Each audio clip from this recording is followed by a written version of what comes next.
Ce bulletin d'information vous est présenté par les Caisses Desjardins de la région de Portneuf qui sont fiers de mettre en valeur les initiatives des gens d'ici.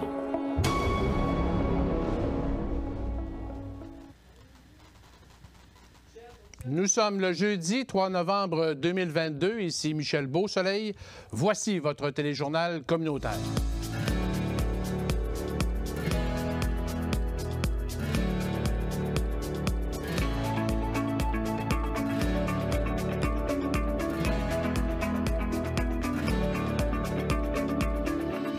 Une mise à jour de la carte d'accessibilité des motoneiges hors piste dans la capitale nationale a été présentée ce jeudi à Saint-Raymond par le comité Élan, voué à la sauvegarde du cheptel d'Origno dans la capitale nationale et Portneuf. Pour nous en parler, on reçoit Éric Michaud, ingénieur forestier chez Ciridion, et Michel Terrien, guide, chroniqueur et conférencier. Les policiers de la MRC de Portneuf ont procédé à Neuville au lancement d'un nouvel outil de sensibilisation au respect des limites de vitesse dans les zones scolaires. Le Parc naturel régional de Portneuf entame une étude pour mieux gérer la cohabitation des castors et les ponceaux qui traversent les cours d'eau de son territoire. La Chambre de commerce régionale de Saint-Raymond a organisé une activité découverte cette semaine à Sainte-Christine d'Auvergne. Et le rendez-vous RH de Portneuf revient après 2 ans d'absence. On reçoit la coordonnatrice Julie Trudel. Alors, bonne émission.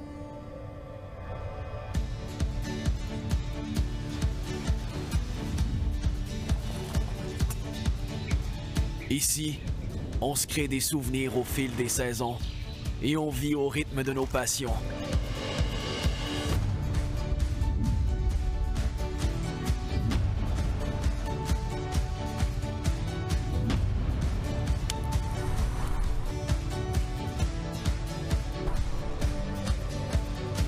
Ici, quand l'aventure nous appelle, on répond.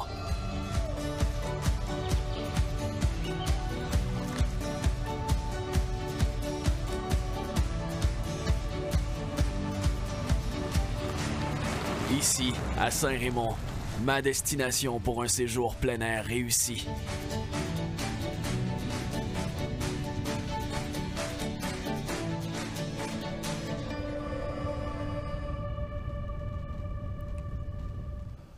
La pratique des combats de karaté en compétition est maintenant légale au Québec. Le gouvernement du Québec a émis jeudi dernier un décret qui rend conforme les compétitions de karaté amateurs. Les assureurs pourront continuer à offrir les couvertures de risque comme à l'habitude.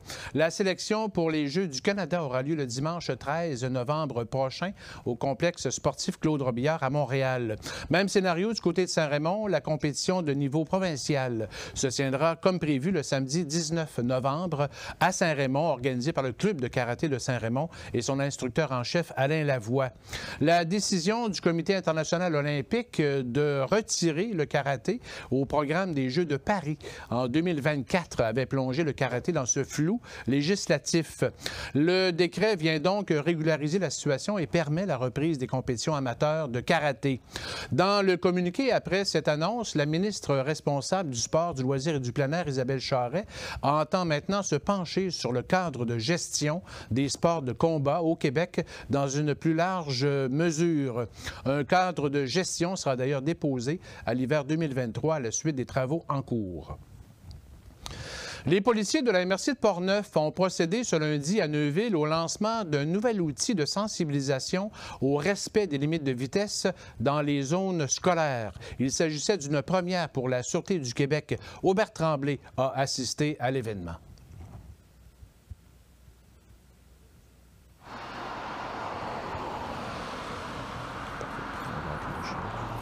Ce midi-là, à l'école Courval de Neuville, une élève revêtait un drôle de sac à dos.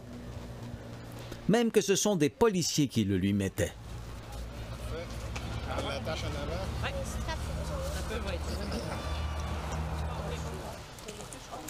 Ce sac à dos affichera un message destiné aux automobilistes.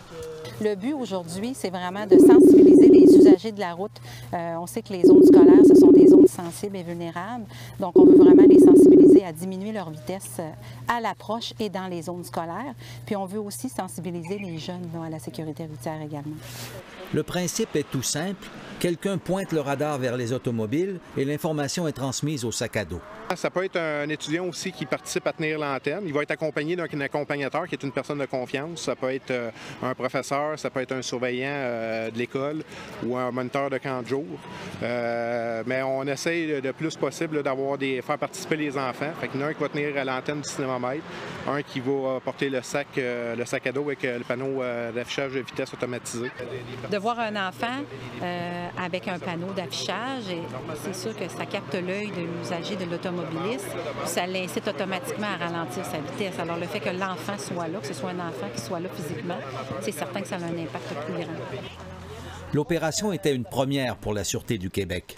C'est un projet qui a été initié par la Société de l'assurance automobile du Québec et puis qui a été développé par le service de police de la ville de Laval par la suite. Donc, la Sûreté du Québec reprend le projet et puis on adapte ça dans toutes les régions du Québec, là, nord, sud, est, ouest. On a 5 appareils au niveau de la province. Il y en a 4 qui sont dans chacun des districts de la Sûreté du Québec. Fait qu'ici, pour Capitale-Nationale, Bas-Saint-Laurent, Gaspésie-de-la-Madeleine, il y a un appareil. Fait que là-dedans, il y a un calendrier qui va être établi. Là, ça va être à voir selon la volonté du district. Peut-être un mois dans une région, un autre mois dans une autre région. Puis après ça, on va être dans les régions, une semaine, un centre de service, une autre semaine pour un autre centre de service. Chaque école du centre de service scolaire de Portneuf a eu l'appareil cette semaine. Mais il n'est pas réservé uniquement aux écoles. Si un citoyen désire qu'il y ait une opération dans sa municipalité ou près de chez lui, il peut faire la demande à son service de police local là, pour avoir l'appareil et puis pour voir si c'est possible de réaliser une opération comme ça avec les policiers. C'est possible pour les citoyens de le demander. L'appareil pourrait être également utilisé l'été, hors période scolaire, pour des endroits où il y a des CPE. Dans le fond, c'est un appareil qui sert à sensibiliser les automobilistes à réduire les vitesses et à adopter leur comportement routier quand il y a des utilisateurs vulnérables. Fait qu'on pense piétons, cyclistes. Fait que l'été, il pourrait être utilisé, entre autres, pour des camps de jour qui sont à proximité de chemins publics. Neuville n'a pas été choisi au hasard pour inaugurer le programme. L'école Courval est située directement sur la route 138. On a une traverse également piétonnière, là aussi, pas loin. Donc, on a la zone de 50 et tout de suite après une zone de 70. Donc, ce sont des facteurs qui étaient quand même bien pour une première... des facteurs tout mis ensemble là, qui étaient bien pour une première opération de sensibilisation. Aubert Tremblay pour CJSR, Neuville. Une mise à jour de la carte d'accessibilité des motoneiges hors piste dans la capitale nationale a été présentée ce jeudi à Saint-Raymond par le comité Élan, voué à la sauvegarde du cheptel d'Origno dans la capitale nationale et Portneuf. Pour nous dresser un portrait, on reçoit en studio Éric Michaud, ingénieur forestier chez Céridion à Saint-Raymond, et Michel Terrien, via l'ordinateur, guide, chroniqueur et conférencier. Bonsoir Éric. Bonsoir, en studio. Bonsoir Michel. Beau soleil. Par ordinateur à Montréal. Merci de votre présence. Tout d'abord, peut-être, Éric, cet après-midi, en fait, vous étiez réunis à Saint-Raymond, justement. Parlez-nous de cette rencontre. Qui était présent et pourquoi exactement? Bien, au fond, l'objectif de la rencontre, c'était d'aller chercher les enjeux et préoccupations de l'ensemble des partenaires et qu'on avait sur le territoire. Puis on est allé au-delà de là, c'est qu'on est allé chercher ceux qui étaient présents dans la capitale nationale par rapport à l'enjeu que pouvait avoir le cheptel d'Orignal lié à la motoneige hors piste. Ce que je veux dire aussi par rapport à ça, Michel, vous pourrez nous en parler, le cheptel d'Orignal n'est pas seulement affecté par la motoneige hors piste. Ouais. Il y a plusieurs facteurs qui viennent affecter le cheptel, mais aujourd'hui, on traitait de ça au niveau de la carte. Puis là, c'est pour ça qu'on a réuni les partenaires. Les principaux partenaires qui étaient là, on avait entre autres le président de la Fédération des ZEC qui représentait les 63 ZEC du Québec. On avait une représentante de la Fondation la pêche, chasse et pêche. On avait aussi la Fédération des clubs de motoneige. On avait aussi des ZEC de Portneuf ainsi que des ZEC de Charlevoix. Okay. Fait qu'on avait quand même un grand bassin de diversité, justement. Oui, de diversité. Oui. Et justement, à partir de cette présentation, est-ce que les gens ont été enthousiastes ou quelle était en fait l'atmosphère un peu? Bien, je pense que les gens étaient plus présentaient plus leurs enjeux face à la problématique qu'on vit actuellement parce que...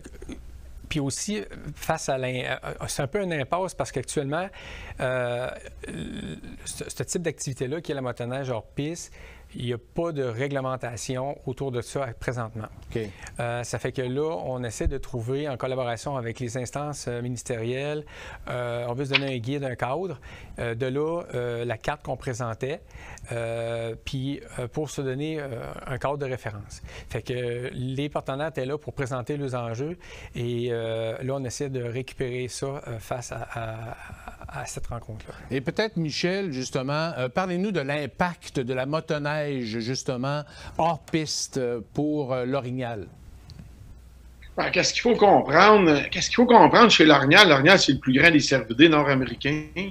C'est un animal qui travaille saison après saison pour accumuler de l'énergie. Dans le fond, l'été, il a accès à beaucoup de nourriture. Les plantes aquatiques sont disponibles. À l'automne, il reste quand même, la période de septembre-octobre, des tiges arbustives aux arbres avant la chute des feuilles. Fait que la grosse période de gain énergétique chez l'Orignal, c'est la période estivale, puis c'est la période automnale. Mais quand l'hiver s'installe, c'est beaucoup plus difficile pour un Orignal. Un Orignal en santé, qu'est-ce qu'il doit faire? C'est à chaque jour, il doit y avoir des gains, le plus de gains possible, protéiniques, avec le moins de pertes encourues. Et à l'hiver, le niveau de perte encourue, il ne doit pas exister. Parce que déjà, à l'hiver, il y a très peu de matière comestible pour l'Orignal. Il n'y a plus de feuillage, il n'y a plus de plantes aquatiques. Il va manger juste des bouts de tiges, des bouts de ramilles. Et c'est quelque chose qui fait juste le garder en vie. Il ne va pas chercher des gains protéiniques, il fait juste faire un maintien des acquis. Et durant la période hivernale, évidemment, le niveau de neige interfère. Les prédateurs y embarquent, parce que là, prenez par exemple dans la région de Portneuf, il y a des loups, il y a une abondance de meutes de loups. Puis à partir du moment où les lacs gèlent, les rivières gèlent, les loups, s'ils veulent survivre, ils ont une proie. Le reste de l'année, ils vont être dans le castor. Ils vont vraiment manger du castor. C'est une viande qui est très protéinique, qui est facile d'accès pour les loups. Mais quand les plans d'eau gèlent, si les loups veulent survivre, ils s'en vont dans les communautés, les petits villages d'orignaux qui existent, dans les Aigues, dans les Sépac, dans la seigneurie de Beaupré. Donc là, les loups, ils vont intervenir là-dedans. Ça, c'est un équilibre qui est relativement naturel. Mais si tu rajoutes une dimension humaine, une dimension extérieure, c'est-à-dire des motoneigistes qui connaissent pas tout ce que je viens d'expliquer. Ouais. Si on prend une demi-douzaine de motoneigistes, puis il y en a plusieurs, là, je pense que les gens sont pas...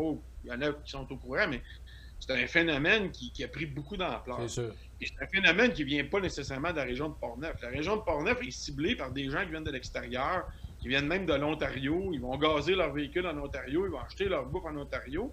Et là, ils trouvent des fissures, ils trouvent des zones vertes. Puis là, ils arrivent en motoneige. Là, ils prennent des lignes électriques, des lacs gelés. Puis là, ils en dépensent du gaz. Là, ils roulent. Puis à un moment donné, ça va vite, ces machines-là. Puis à un moment donné, ils se retrouvent dans des forêts spécifiques où il va y avoir 3-4 orignaux, ce qu'on appelle des ravages. Puis là, ils font des ravages d'un ravage. Pas compliqué. Fait que là, ils vont amener l'orignal à s'épuiser à un seuil d'endurance qui est déjà limite. Fait que là, ils rentrent là-dedans, font du bruit. À un moment donné, ils déplacent une mère avec un bébé, une mère avec 2 bébés. Puis là, ils font des traces. Puis là, ça gèle la nuit. Puis après ça, les loups, ben, ça leur fait des accès. Ouais. Fait qu'il n'y a rien de bon pour l'orignal là-dedans. Il n'y a rien de bon pour l'orignal là-dedans. Puis le comité est là. On n'est pas parti, ce groupe de spécialistes-là, on n'est pas parti avec l'idée de venir nuire à l'activité de la motoneige. Mais on a vu les conséquences qu'il y avait, puis ça demande aujourd'hui une certaine forme de réglementation. Ouais. On n'est pas contre, mais on est pour une façon de faire qui va faire en sorte que l'orignal ne va pas être négligé et oublié là-dedans. Parce que présentement, là où il y a urgence, il y a vraiment le feu dans la maison, c'est que si on retourne en 2013 versus 2021, il y a 65 % de diminution de la récolte des orignaux. 65 % de diminution, là, ouais, c'est beaucoup. Si on parlait de la santé de nos enfants ou des notes scolaires de nos enfants, on serait affecté. Mais là, c'est l'avenir de l'orignal, la pérennité de l'orignal. Et ça, la diminution, c'est dans la zone 27 ouest, hors des réserves. et hors de la seigneurie de Beaupré. Puis le même chiffre, il faut vraiment le retenir, puis c'est important pour les gens qui écoutent. On a le même 65 % de diminution. Là, on parle vraiment de diminution du cheptel au niveau des inventaires sur 3 territoires fauniques structurés. Ça va pas bien. Fait qu'à partir du moment où, mettons, on veut commencer à redresser l'affaire, il faut mettre des normes partout. Au niveau des prélèvements d'orignaux, au niveau des durées de chasse, au niveau de la protection des femelles. Et là, il y a des motoneigistes hors piste qui s'ajoutent à ça. Oui. Donc, devant cette problématique, peut-être, Éric, oui. Qu'est-ce qu'on doit faire, justement? La carte va servir à quoi, en bout de ligne? Là, avec les élections qu'il y a eu, là, il y a un remaniement qui est en train de se faire au ministère. Fait que là, on va leur laisser le temps de remanier le ministère. Mais ce que nous, on a pris comme direction au niveau du comité élan avec l'ensemble des groupes de gens qui étaient présents, les partenaires, c'est que dans un premier temps, avec la Fédération des clubs de motoneige qui sont très actifs dans le dossier et la Fédération et le président de la Fédération concernant les EC, là, on est en train de préparer une lettre qu'on va envoyer aux instances gouvernementales parce qu'il y avait le ministère était présent, entre autres le ministère des Transports qui s'occupe des véhicules hors route, pour justement leur présenter la problématique qui est présente ici dans la capitale nationale, mais aussi dans Mont-Valin et en Gaspésie. Puis eux sont présents déjà, ces organisations-là, c'est-à-dire la Fédération des clubs de motoneige, puis le président des EC sur ces comités-là. Puis là, on pousse le dossier au niveau provincial, parce que nous, on a déjà fait une première intervention, on a déjà rencontré le premier ministre, M. Pierre Dufault. Fait que là, on relance ça, mais là, ça tombe à une échelle, on relance ça au niveau provincial pour rencontrer de nouveau. Et on est en train d'écrire la lettre actuellement à l'heure qu'on se parle, puis on va l'envoyer en coalition avec l'ensemble des partenaires. Là. Mais là, on n'est plus juste seulement les membres du comité élan, là, on tombe avec d'autres acteurs qui sont en dehors du territoire de la capitale nationale. Là, on tombe au niveau plus provincial, là, parce que là, on veut ce dossier-là règle. Puis même ce soir, j'ai fait un communiqué avec la Fédération des trappeurs qui vont embarquer aussi dans le dossier parce qu'eux autres aussi rencontrent une problématique par rapport à ça. C'est-à-dire que les motoneiges, en allant en forêt, comme disait Michel, ils se promènent partout. Ils viennent emmener des problématiques au niveau du trappage, du dérangement au niveau du trappage. Puis là, ils vont nous accompagner aussi là-dedans. Fait que c'est la prochaine étape qu'on se concentre. Mais le but, ce serait quoi, de contrôler l'accès aux motoneiges hors piste? Oui. Bien, comme Michel a expliqué, l'objectif, on ne veut pas arrêter cette activité-là. C'est quand même un apport économique important pour plusieurs régions. C'est la même chose pour Portneuf. Ce qu'on veut, c'est d'emmener un contrôle ou guider les motoneigistes vers des zones cibles où ils vont pouvoir pratiquer cette activité-là, mais sans nuire soit à l'environnement, que ce soit les jeunes plantations, les arbres qu'il y a à l'environnement, aussi à la faune, mais aussi aux récréatifs, parce qu'il faut penser là-dedans aussi, nous autres, on fait affaire avec Vallée-Bras-du-Nord, qui offre des activités récréatives, du ski hors piste, puis qui sont affectés aussi par ce type de motoneige-là. C'est sûr. Puis là, on travaille aussi avec eux dans ce dossier-là. Il ne faut pas l'oublier, cette valeur sociale-là est récréative. Fait qu'on travaille aussi de concert avec eux. Fait que notre objectif, c'est qu'il y ait un contrôle, puis la Ville nous appuie là-dedans, autant la Ville de Saint-Raymond que la Ville de Stoneham est dans le dossier. Puis on veut travailler avec eux pour qu'il y ait un contrôle. Puis ça passe par la Ville, par les MRC, mais en appui avec les ministères. Oui. Michel, au niveau des chevreuils, justement, qu'est-ce qu'on devrait faire selon vous, justement, pour peut-être... parce que là, c'est une problématique, il y a trop de chevreuils quelque part? Bien, qu'est-ce qu'on constate? C'est important de réfléchir intelligemment. Puis si on veut avancer sur divers plateaux, si on veut vraiment redonner à l'élan d'Amérique son caractère distinct, parce que, tu sais, si on retourne historiquement à la région de Portneuf, c'est une région qui s'est distinguée là, au niveau des hauts taux de prélèvement, puis même on retourne à l'époque de Theodore Roosevelt, tu sais, c'est une région vedette pour l'Orignal. Puis l'Orignal, c'est un apport économique qui est incroyable. Au niveau touristique, économique, les ZEC, les stations d'essence, les commerces, juste même culturellement, les gens de Saint-Raymond de Portneuf, des régions élargies, ce sont des chasseurs d'orignaux de génération en génération. Qu'est-ce qu'il faut travailler? Comme là, on va rencontrer le député, M. Caron, Vincent Caron, parce que là, il y a un changement ministériel. C'est M. Charette qui est porteur maintenant, qui est porte-parole au niveau de la faune. Le chevreuil, qu'est-ce qu'il faut retenir? C'est que le ver du ménage, c'est un ver dont le chevreuil est porteur. et il survit au ver du ménage. Par contre, avec la salive ou avec la mastication ou avec du covoisinage avec l'orignal, l'orignal, il est perdant d'un covoisinage avec le chevreuil. L'orignal, il est d'autant plus perdant que le chevreuil, c'est un cervidé qui va faire un broutage à peu près à 18-30 pouces en hauteur. Puis l'orignal, il va faire un broutage à 3, 4 ou 5 pieds, voire même 6 pieds en hauteur. Fait que si le chevreuil, il jardine avant, si le chevreuil fait des mondages avant, il enlève la matière première à l'orignal, dont les besoins que j'ai parlé tantôt. Fait que le chevreuil, plus il va gagner dans sa répartition nordique, plus qu'il va enlever, dans le fond, un village aux orignaux. Puis c'est peut-être pas ça qu'on souhaite. Puis présentement, dans la région de Portneuf, la façon dont la chasse est ouverte, c'est des chasses très ciblées, de très courte durée. Puis il y a des secteurs névralgiques qu'il faut qu'on intervienne avec beaucoup plus de mordants pour la chasse, notamment dans le nord. Tout ce qui concerne les aigles, la réserve faunique de Portneuf, là, les chevreuils qui vivent dans le nord, qui affectent un peu l'orignal, c'est des chevreuils qui sont pas sédentaires. C'est des chevreuils qui font des micro-migrations. Ils passent l'automne dans le nord. Puis quand les premières neiges y arrivent, ils descendent vers Saint-Raymond, vers Rivière-à-Pierre, ils viennent ravager sur le bord de la rivière Vatican. Fait que dans le fond, la pression de chasse au secteur Tourilly, à cause des règles dans la réserve faunique, c'est une pression de chasse qui est insuffisante. Fait que le chevreuil continue de progresser, puis lui avec, il est en compétition avec l'orignal. Fait que si on veut, comme population, parce que le gibier, là, il appartient aux Québécois. Le gibier, il appartient aux Québécois. C'est la ressource du peuple. Puis si on veut faire bouger des choses, il faut continuer de faire des études au niveau de la charge parasitaire, au niveau des tiques. Il faut vérifier la propagation des chevreuils. Il faut intervenir sur la pression de chasse. La pression de chasse, une chose qui est sûre, puis là, il va falloir le dire, puis ça, il va falloir le dire au nouveau ministre, la règle d'alternance de protéger des femelles une année sur deux, c'est une règle qui fonctionne bien quand les populations sont stables ou quand elles sont en augmentation. Dans un contexte de population sur le déclin, c'est un modèle d'intervention qui est inefficace et qui est obsolète. Ça n'a plus lieu d'être. Il faut bouger assez rapidement, puis il faut travailler de concert avec les organismes et le gouvernement, tant au niveau des motoneigistes hors piste, la prédation des loups, la charge parasitaire, le chevreuil, puis aussi la foresterie. C'est sûr. Et peut-être en 30 secondes, Éric, les échéanciers, là, comment on voit ça? OK. Bien, comme je vous disais, là, avec le ministère actuellement, là, sont en remaniement. Ça fait que là, les autres, ils ont un 6 à 8 mois qu'on s'est fait dire quand ils sont en pause. Là, nous, on ne s'est pas donné un 6 à 8 mois de pause. On continue à travailler. Donc, actuellement, il y a déjà des actions qui sont entreprises au niveau des partenaires pour limiter l'action des motoneiges. Nous, au niveau de Céridion, ça fait déjà 4 ans, Michel, il sait qu'on est sur le terrain puis qu'on est actif avec la fédération. On a déjà des mesures en place, que ce soit de la sensibilisation, que ce soit des mesures coercitives avec la Sûreté du Québec.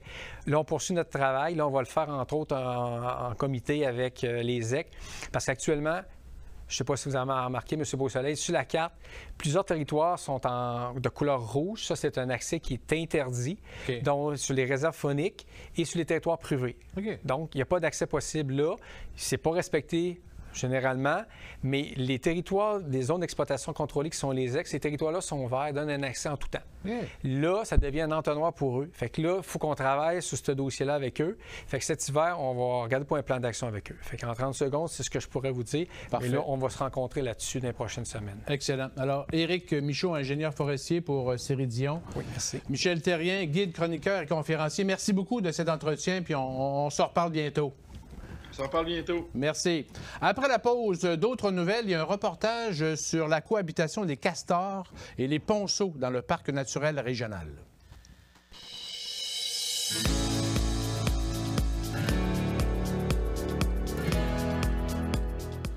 Grâce à vos idées, nous avons un plan pour la transition énergétique. Léo, qu'est-ce que tu fais là? Ben, je vais vous l'expliquer, le plan. OK. Premièrement, on veut manger plus de fruits et légumes d'ici. Ben oui, même l'hiver, grâce à notre énergie propre. C'est ce que je disais. Wow! Faut moins polluer pour se déplacer aussi. Là, tu parles de la mobilité durable. Ouais, puis tous les petits gestes comptent, fait que oubliez pas d'éteindre les lumières avant de partir, là. J'aurais pas dit mieux, mon Léo. Faites partie de la transition énergétique. Visitez énergieencommun.ca. J'adore les cocktails. J'aime ça le vin blanc, le vin rouge, le vin rosé, le vin, hein? Je bois du vin rouge avec mon popcorn. Moi, j'aime ça, quelque chose de cute. Moi, j'aime ça quand c'est corsé. Faut que ça soit un petit peu râpeux, là. Je sais pas si je m'exprime bien. C'est acidulé, le terme? C'est comme boire un petit jus fancy. Un jus fancy. Ça goûte les ciels. Dans la vie, tout le monde a des goûts différents. Avec la carte Inspire, on peut vraiment mieux guider les gens. Oublie ça, je capote. Une cérémonie du jour du souvenir se tiendra à nouveau à Donnacona le vendredi 11 novembre prochain dans le parc Donnacona où a été érigé un cénotaphe en mémoire des combattants décédés. Le maire de Donnacona et ancien membre du Royal 22e Régiment, Jean-Claude Léveillé, invite la population à participer aux cérémonies qui débuteront à 11 h, précédées d'un rassemblement dans le parc. Cet événement rend hommage aux vétérans et salue le courage de ceux et celles qui se sont sacrifiés au nom de la paix et de la liberté. Une gerbe de fleurs sera déposée pour l'occasion. À Shannon, comme bien d'autres municipalités, depuis ce mardi 1er novembre, même si le beau temps persiste, il est interdit de stationner ou d'immobiliser un véhicule sur les chemins publics de la ville en tout temps, 24 heures sur 24 jusqu'au 15 avril. Inclusivement, ces mesures visent à faciliter les opérations de déneigement. Les membres des 4 regroupements d'affaires de la MRC de la Jacques-Cartier, Lac-Beauport, Sainte-Brigitte-de-Laval, Sainte-Catherine de la Jacques-Cartier et Stoneham et Tewksbury se sont unis et forment maintenant la Chambre de commerce de la Jacques-Cartier. Le lancement officiel de la Chambre de commerce de la Jacques-Cartier aura lieu le jeudi soir, 24 novembre, à Lac-Beauport, à la buvette du Moulin, située au sentier du Moulin. La mission, les valeurs, les partenaires, la nouvelle image de marque, le nouveau site web, les avantages, la planification stratégique 2023, ainsi que le calendrier des activités sont au menu de la soirée. La Ville de Cap-Santé est en consultation publique sur le web depuis le 31 octobre jusqu'au 20 novembre prochain dans le but d'élaborer son plan stratégique, de mettre à jour sa politique familiale et aussi d'élaborer et d'adopter une politique culturelle. Les résidents de Cap-Santé sont invités à soumettre les idées, les projets, faire des suggestions et à se prononcer pour ou contre les idées qui sont déjà proposées. Les 5 thèmes, loisirs, culture, sport et patrimoine, environnement, qualité de vie et urbanisme, commerce, industrie et tourisme, services aux aînés, communautaires et sociaux, ainsi que la mobilité, le transport et la sécurité sont abordés dans la consultation. Suite aux résultats, des groupes de réflexion seront formés. Cette consultation permettra aussi de prioriser les actions, les budgets et le financement possible à la réalisation des projets. Le parc naturel régional de Portneuf entame des travaux pour mieux gérer la cohabitation des castors et les ponceaux ou chemins d'accès qui traversent les cours d'eau de son territoire. Charles Laviolette s'est intéressé au sujet.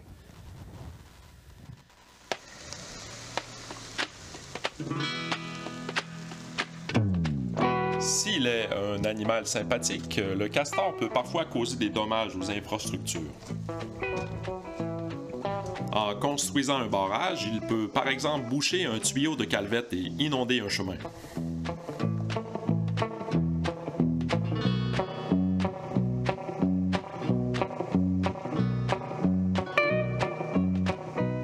Au lac Nadeau à Saint-Albert, on teste un aménagement faunique qui permettra au castor de poursuivre ses activités tout en laissant les tuyaux de calvette intacts.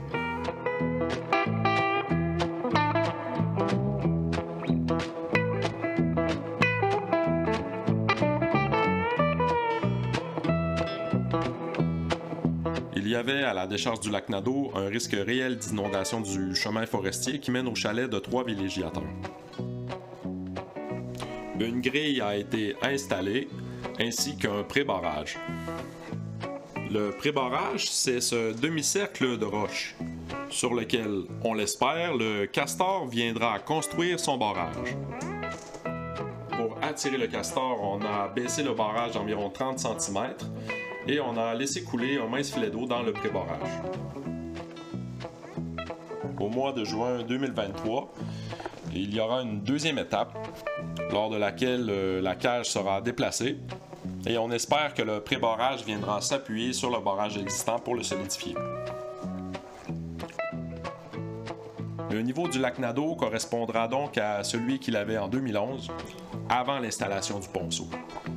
C'est un projet de 2300 $ qui a été financé par le Parc naturel régional de Portneuf, les 3 villégiateurs concernés, la municipalité de Saint-Alban ainsi que la MRC de Portneuf, par le biais du programme d'aménagement durable des forêts.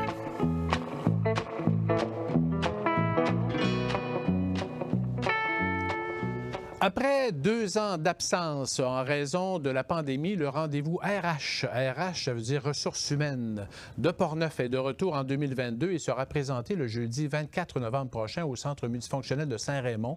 Et pour nous en parler, on reçoit la coordonnatrice de l'événement, Julie Trudel. Bonsoir, Julie. Bonsoir, ça va bien? Ben oui, ça va bien, toi aussi? Ben oui, ça fait longtemps. Merci d'être là, effectivement. Avant la pandémie a comme changé beaucoup de choses, d'ailleurs, pour votre organisation aussi. Oui, ça avait mis nos activités sur pause, effectivement, pendant 2 ans. Mais on est de retour. On est de retour, justement. Et effectivement, comment on réfléchit cette édition-là, 2022, après une pandémie? On est en plein emploi. Oui. Le contexte du monde des affaires a changé, il change. Comment on prépare, justement, cet événement-là, important quand même pour les gens de la région? Oui. Bien, écoute, c'est une bonne question que tu nous poses là, parce que quand on est arrivé pour reprogrammer l'événement de cette année, on s'est dit, on va vers quoi? Parce que les dernières années, on a beaucoup travaillé en pénurie de main-d'œuvre, c'est-à-dire outiller les employeurs, comment recruter, retenir. On a parlé de recrutement à l'étranger. Et là, on se disait, on fait quoi après la pandémie? On revient avec quel sujet? Puis on se disait, on ne peut pas écarter la pénurie de main-d'œuvre, c'est encore là. Ouais. On ne voulait pas, par contre, je te dirais, mariner dans l'aspect pandémie. On n'avait pas le goût d'aller là-dedans. Fait que ce qui nous est venu à l'idée, c'était toute la gestion des changements. Ouais. Dans le fond, la pandémie avait amené des changements. Il y a des problématiques ou des particularités qui étaient là sur le marché du travail, qui sont toujours là.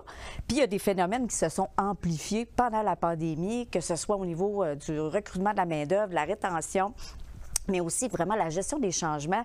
Avant, on ne parlait pas de difficultés d'approvisionnement. Puis là, ça, c'est un nouveau contexte qui est arrivé avec la pandémie. Des retards dans plein de choses. On arrive pour faire venir des choses, des frais d'importation, les frais de transport qui ont explosé.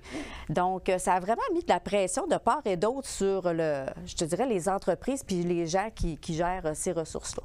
Fait que c'est un peu tout ça qui a comme guidé notre réflexion. Puis on est arrivé avec un thème, parce que quand on mettait en boîte, je te dirais, les thèmes qu'on voulait aborder, eh bien là, il nous est venu le thème « Oserez-vous ». Fait que c'est notre thème de notre édition, c'est « Oserez-vous ». Oserez-vous mettre en place les choses, les mesures qu'on va vous apporter, les idées qu'on va vous apporter. Oserez-vous aller plus loin dans cette réflexion-là. Fait que c'est le thème qui est venu pour notre édition de cette année. Et dans ce contexte de ce thème, justement, d'oser changer les choses, peut-être dans son entreprise, vous avez pensé à des conférences, évidemment. Oui. À ce moment-là, vous choisissez... comment on choisit, justement, les conférences? C'est le plus dur dans notre travail. Hein? Oui, je te dirais c'est la partie la plus dure que là, notre comité, parce qu'on est vraiment un comité qui travaille autour de la table. Dans le fond, c'est une initiative qui vient de Bureau de Service Québec à Donnacona. Et on a des partenaires qui sont autour de la table, qui se questionnent sur le choix et la promotion de l'événement et tout ça. Donc, c'était la partie la plus difficile. Et là, on s'est attaqué vraiment, on fait des recherches, etc. Et là, on a découvert les gens un peu là, que... À partir des thèmes qu'on voulait aborder, bien là, ça a guidé notre choix là, de conférenciers. Et parlons-en justement des conférenciers. Oui, donc on va avoir comme 3 conférenciers pendant cette journée-là. Par contre, on va avoir, comme je te dirais, 5 blocs pendant la journée. Ça va commencer à 8h30 le matin. On va avoir la conférence de Luc Richard Poirier, qui est le président et fondateur de Intelligence Santé, qui est situé à Québec. Le thème de sa conférence, ça va être « Oser la passion, le courage et l'équilibre dans un monde de fous ». Hein? Ça met bien la table pour commencer la journée. Ça va être beaucoup question de changement. Comme je disais, on est vraiment dans un air de changement. Tu sais, la pandémie a amené aussi tout l'aspect du télétravail. Oui, avant ça, les employeurs, on était davantage sur les freins, je te dirais, face au télétravail. Puis là, on dirait que la pandémie nous a comme bousculé. On n'a pas eu le choix de basculer. Et là, on doit revenir à un autre équilibre qui est, bon, ben qu'est-ce que je fais? Mes employés, je ne les veux pas seulement en télétravail, je les veux au bureau, mais les gens ne veulent plus revenir au bureau comme avant. Là. Oui, exactement. Ouais. Fait que c'est un peu tout ça qu'on va venir parler. Puis aussi dire, bien, c'est important l'équilibre dans ce monde-là parce que des fois, c'est aussi facile de se laisser, comment je te dirais, prendre par le travail quand ton bureau est devenu dans ta maison. C'est sûr. Fait que ça aussi. Fait qu'on va parler un peu de tout ça. Ensuite de ça, on va avoir Mme Corinne Vachon-Croteau, qui est la directrice générale du réseau pour un Québec famille, qui va venir nous parler un peu de l'initiative Concilivie. Fait que Concilivie, ça vient le dire un peu, conciliation, travail, vie familiale. Fait que elle, Corinne, elle va venir nous parler de mesures qui ont été mises en place par des entreprises, des mesures un peu innovatrices. Parce que souvent, quand on parle conciliation travail-famille, on pense des fois des garderies dans des milieux de travail ou des aménagements pour faciliter certains aspects de la vie familiale. Mais on va aller plus loin que ça parce qu'il y a même des entreprises, des fois, qui mettent en place des initiatives pour favoriser la conciliation travail-famille, mais aussi qui viennent parler, comment je te dirais, toucher aussi la partie pénurie de main-d'œuvre. Ouais. Fait qu'il y a vraiment des initiatives intéressantes qu'elle va venir nous partager. Ensuite de ça, on va avoir, après le dîner, un panel immigration parce que dans les années précédentes, à la pandémie, on a parlé souvent d'immigration et je vous dirais qu'il y en avait qui se faisaient, mais en même temps, les employeurs étaient comme un peu... on n'est pas rendu jusque-là, on a encore de la main-d'œuvre au Québec. Mais là, la pandémie, ça a fait comme, oups, là, je pense qu'on est vraiment rendu à cette étape-là, puis même pour des petites entreprises. Donc, on va avoir un panel. On ne veut pas aller trop précis, je te dirais, dans toutes les mesures, comment on doit s'y prendre pour faire le recrutement. On veut y aller plus sous forme de témoignage. Okay. C'est pour ça qu'on a un panel. On va avoir Alain Quirion du MIFI, du ministère de l'Immigration et de la Francisation et de l'Intégration qui va être avec nous sur place ce matin-là. Il va y avoir aussi Mélanie Matt qui représente l'entreprise Transport Matt, qui, eux, ont fait beaucoup de recrutement à l'étranger, que ce soit de façon autonome ou avec des organisations qui facilitent ces démarches-là. Et il va y avoir Claire Fleury, au niveau du territoire de Portneuf, qui travaille beaucoup, eux autres, la partie, je te dirais, plus intégration de ces travailleurs étrangers. Carrefour Jeunesse Emploi, ça? Oui, mais elle va être là plus avec Accès Travail Portneuf. Oui, puis elle va en parler un peu plus précisément. Et il va y avoir moi aussi qui va être là avec Sandy Deschamps, donc Sandy, qui est une travailleure, une Française, qui est arrivée le 20 juillet dernier. OK, que vous avez embauché dans votre entreprise. Oui, exactement. Donc, moi, je vais parler un peu je vais faire comme un témoignage, dans le fond, nous, en tant que petite entreprise, comment on s'est pris pour aller recruter à l'étranger, puis comment on a fonctionné. Okay. Donc, ça va être ça un peu notre panel immigration. On veut démystifier ça un petit peu plus, aller plus loin, puis dire, l'immigration, c'est-tu pour moi? Je pense que ça peut être pour beaucoup d'entreprises, puis on n'a pas besoin d'être une grosse entreprise pour le faire, je pense, par soi-même. On semble assez bien équipé, en fait, dans Portneuf, là, pour accueillir. Oui, puis je te dirais qu'en général, les entreprises, on est bien équipés en autant qu'on sache où aller demander. Ouais. Quand on sait quelle porte frapper, c'est beaucoup plus facile. C'est sûr. Donc, c'est ça qu'on va démystifier. Ensuite de ça, on va avoir une conférence avec Marie-France Marin qui va venir nous parler comment développer une entreprise ISO-stress. C'est une conférencière puis quelqu'un qui est dans ce domaine-là. Elle travaille avec... parce que je veux dire, le nom, il m'échappe. Donc, je vais passer par-dessus parce que je vais le chercher puis je ne le trouverai pas. Et on va finir la journée, on va clôturer la journée avec Luc Richard Poirier, qui est le conférencier de l'avant-midi, qui va venir ramasser un peu tout ce qui s'est dit. Et avec la conférence « Osez maintenant contaminer votre monde à l'ère des nouvelles réalités ». Donc, c'est ça le menu. C'est le menu de la journée. Oui, puis je pense, je te dirais que ça va être un menu drôlement intéressant et très abordable pour les entreprises de Portneuf. Justement, est-ce qu'on peut encore s'inscrire? Oui, on peut encore s'inscrire. Oui, mais vous avez les entrepreneurs et les gens, dans le fond, parce que la journée s'adresse aux entrepreneurs de petites et moyennes entreprises et aussi aux gens qui font la gestion des ressources humaines. Donc, ça s'adresse à ces personnes-là. Puis, on n'a pas besoin d'avoir une grosse entreprise. Je vous dirais, là, quand tu commences à avoir 3-4 employés, là, tu commences à avoir déjà des défis.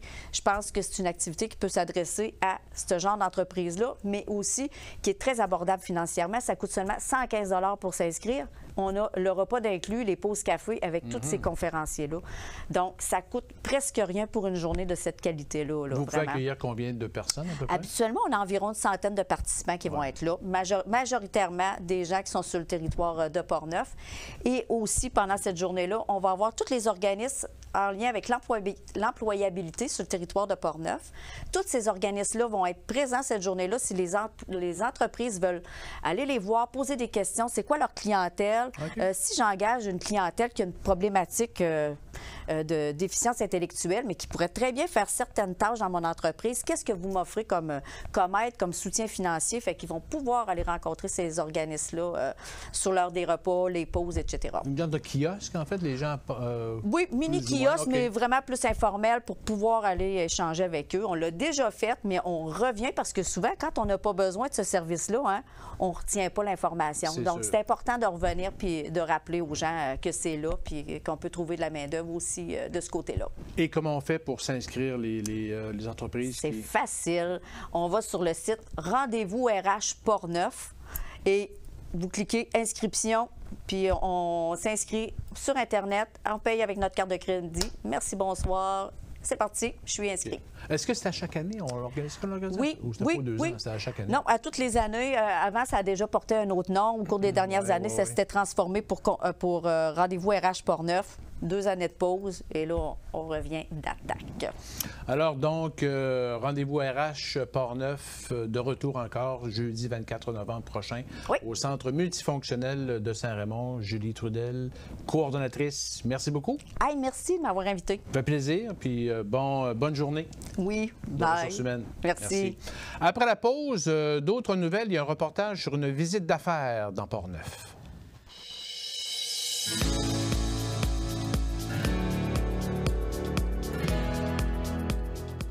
Grâce à vos idées, nous avons un plan pour la transition énergétique. Léo, qu'est-ce que tu fais là? Ben, je vais vous l'expliquer, le plan. OK. Premièrement, on veut manger plus de fruits et légumes d'ici. Ben oui, même l'hiver, grâce à notre énergie propre. C'est ce que je disais. Wow! Faut moins polluer pour se déplacer aussi. Là, tu parles de la mobilité durable. Ouais, puis tous les petits gestes comptent. Fait que, oubliez pas d'éteindre les lumières avant de partir, là. J'aurais pas dit mieux, mon Léo. Faites partie de la transition énergétique. Visitez énergieencommun.ca. J'adore les cocktails. J'aime ça le vin blanc, le vin rouge, le vin rosé, le vin, hein? Je bois du vin rouge avec mon popcorn. Moi, j'aime ça, quelque chose de cute. Moi, j'aime ça quand c'est corsé. Faut que ça soit un petit peu rampeux, là. Je sais pas si je m'exprime bien. C'est acidulé, le terme? C'est comme boire un petit jus fancy. Un jus fancy. Ça goûte les ciels. Dans la vie, tout le monde a des goûts différents. Avec la carte Inspire, on peut vraiment mieux guider les gens. Oublie ça, je capote. Les organisateurs de la Biennale internationale du lin de Portneuf préparent la programmation 2023 qui marquera le 20e anniversaire de l'événement.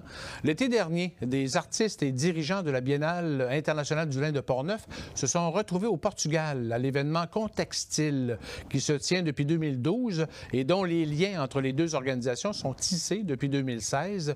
Les artistes québécoises Tina Marais et Julie Bénédicte Lambert ont participé aux résidences de création de textiles de juillet à septembre. Leurs œuvres étaient présentées au Convento de Santo Antonio dos Capucho du 3 septembre au 30 octobre.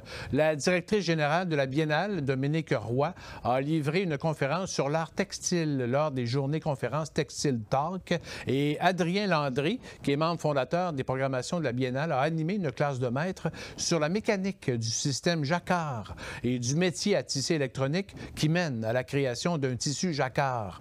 Des projets de coopération et de coproduction avec des organismes étrangers sont de plus en plus élaborés par l'équipe de la Biennale internationale du lin de Portneuf.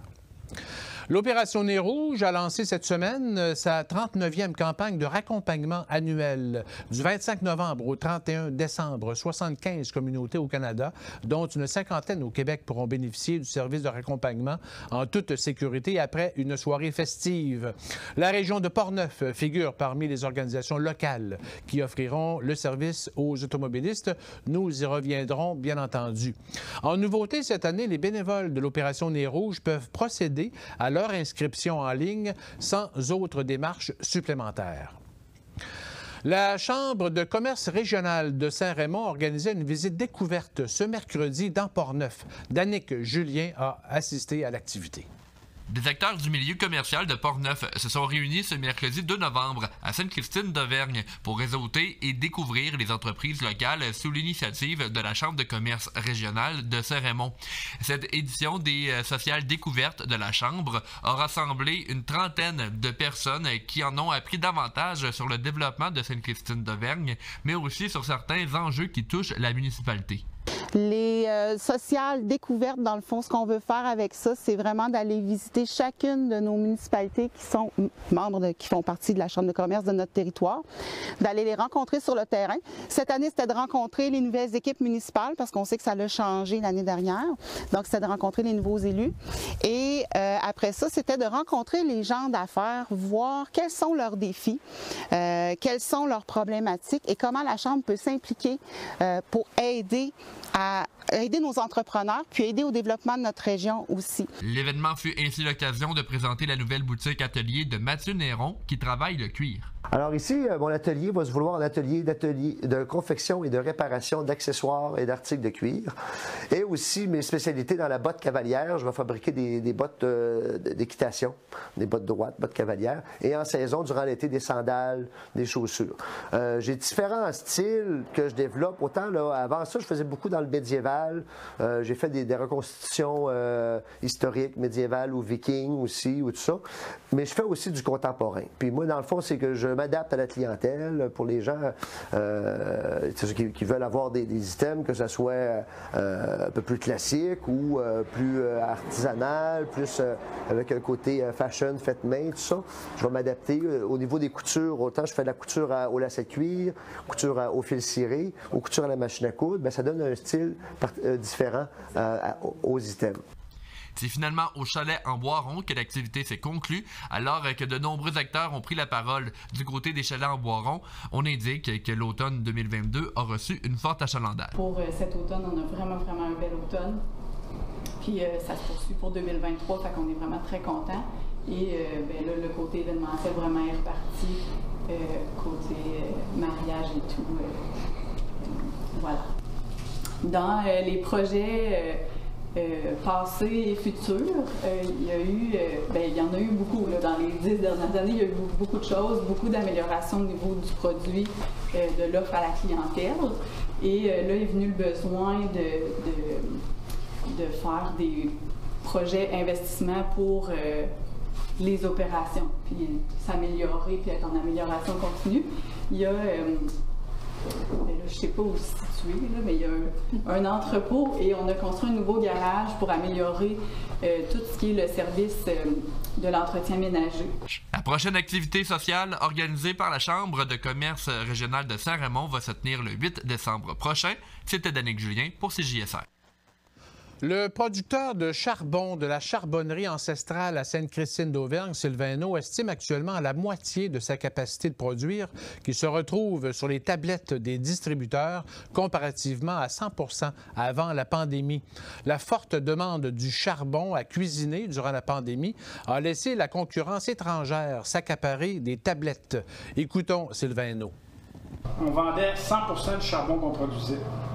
Quand la pandémie est arrivée, il y a eu une demande encore plus forte. Donc, au Canada, il n'y avait pas suffisamment de charbon pour fournir tout le monde. Fait que là, tous les charbons des pays étrangers se sont mis à rentrer. Il y en a qui ont vu des opportunités. Fait qu'il est rentré du charbon mexicain, il est rentré du charbon de Cuba, il est rentré du charbon de l'Afrique, il est rentré du charbon de partout. Mais ces charbons-là ne sont pas comme le nôtre. Fait que là, les gens ont vu la différence. Mais il y avait tellement rentré de charbon que les tablettes étaient pleines partout dans les centres de distribution. Fait que nous autres, ce que ça a fait, c'est que la demande a diminué. Parce qu'ils voulaient libérer le stock qu'ils avaient acheté. Les restaurants ont réouvert, fait que les habitudes ont changé. Ce que ça a fait, c'est que ça a coupé de moitié la demande en charbon. Selon Sylvain-No, les vrais amateurs de barbecue cuisinent avec du charbon qui ne contient pas de produits chimiques. Marques étrangères, on l'écoute. Le charbon étranger ou même le charbon qui vient des États-Unis, ils ajoutent des produits pétrochimiques pour être capable de l'allumer rapidement. Fait qu'il y a une odeur, si vous voulez l'essayer, essayez-le, vous allez voir, c'est évident. En l'allumant, vous avez une odeur de pétrole. Fait que les gens qui font à manger, qui sont des grands amateurs, ils n'en veulent pas de ça. La Fédération québécoise des municipalités lance son deuxième appel de projet pour son programme Accueillir en français, qui fait la promotion et la valorisation de la langue française auprès des personnes issues de l'immigration. Ce programme du gouvernement du Québec peut couvrir jusqu'à 75 % du montant d'un projet pour un maximum de 5 000 $. Des critères additionnels s'appliquent pour des montants dépassant cette somme. Le premier appel à projet a permis de financer 15 initiatives au Québec, dont une activité d'accueil des immigrants à Saint-Éloire de Lobinière et l'activité de la MRC de Portneuf qui visait à découvrir la vie civique, publique et municipale de la MRC de Portneuf. L'appel de projet de l'UMQ est ouvert jusqu'au 31 janvier 2023. Le ministère de l'Immigration, de la Francisation et de l'Intégration et Culture pour tous ont publié le nom des 6 finalistes du prix Charles Bédel, dont les 2 gagnants seront dévoilés le 7 novembre dans le cadre de la Semaine québécoise des rencontres interculturelles. Depuis 13 ans, le prix Charles Bédel souligne l'apport d'individus ayant immigré au Québec et dont l'engagement personnel ou professionnel contribue au développement culturel et artistique de la société québécoise. Les 2 personnes lauréates recevront une bourse de 5 000 $. Le mouvement Santé mentale Québec invite les Québécois à faire du mois de novembre la fête des voisins au travail pour améliorer le mieux-être et protéger sa santé psychologique. De nombreuses recherches reconnaissent le soutien social au travail comme un des éléments de protection du bien-être psychologique extrêmement important. Au travail comme ailleurs, on a besoin de partager, d'être écouté, reconnu et aidé. L'atmosphère générale et la qualité des relations sociales au travail peuvent contribuer à notre bien-être, à réduire le stress, à soulager la pression et à donner le goût de se lever le matin pour aller travailler. Le mouvement Santé mentale Québec lance un sondage à travers tout le Québec pour savoir comment vont les liens au travail. Le sondage est en ligne sur le site fêtedesvoisinsautravail.ca. Les résultats seront dévoilés en janvier 2023. Débute en ce mois de novembre le mois de l'économie sociale. Cette année, le chantier de l'économie sociale ainsi que les 22 pôles d'économie sociale au Québec s'unissent pour démontrer que les entreprises collectives ont le pouvoir de donner du sens au quotidien. Dans un contexte de pénurie de main-d'œuvre, on estime que faire le choix de l'économie sociale peut s'avérer gagnant et attrayant pour des employés. Les entreprises collectives détiennent en moyenne une meilleure rétention du personnel et demeurent en activité plus longtemps. Aujourd'hui, on dénombre 11 200 entreprises collectives dans la province qui emploient environ 220 000 personnes et impliquent 90 000 administrateurs bénévoles, dont la moitié sont des femmes et 1/5 sont des jeunes de moins de 35 ans. On estime un chiffre d'affaires cumulé de 47,8 milliards de dollars au Québec. Durant tout le mois de novembre, le pôle de la capitale nationale offrira différentes activités, dont des panels, midi-conférences, ateliers, webinaires et 5 à 7. Les organismes Stratégie Saint-Laurent et le réseau Québec Maritime ont dévoilé les photos gagnantes du concours lancé en mars dernier et intitulé « Regard sur le Saint-Laurent ». Le concours a reçu un total de 324 photos montrant le fleuve sous différentes facettes de Montréal aux îles de la Madeleine. 16 prix d'une valeur totale de 2 500 $ ont été attribués dans les 5 catégories en lice. L'objectif du concours était de souligner la beauté du Saint-Laurent tout en mettant de l'avant ses usages multiples et son pouvoir rassembleur. Les photos gagnantes sont publiées sur le site web du réseau Québec Maritime. L'exposition Femmes inspirantes de Portneuf se retrouve maintenant à la bibliothèque de Neuville jusqu'au 20 novembre. Il s'agit de la 6e présentation dans différents lieux de Portneuf. Aubert a assisté à l'ouverture de l'exposition à Neuville. L'exposition Femmes inspirantes de Portneuf est maintenant dans la bibliothèque Félicité-Angers, à Neuville. Elle y est depuis le 25 octobre. C'est le dernier endroit cette année où on exposera les photos. Elles ont été dans 5 autres municipalités.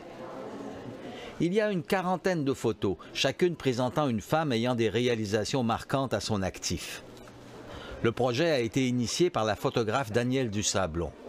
Le projet des Femmes inspirantes, c'est tout simplement de parler de ces femmes d'une façon différente et de parler de Portneuf d'une manière différente aussi. On n'est pas juste entre Trois-Rivières et Québec.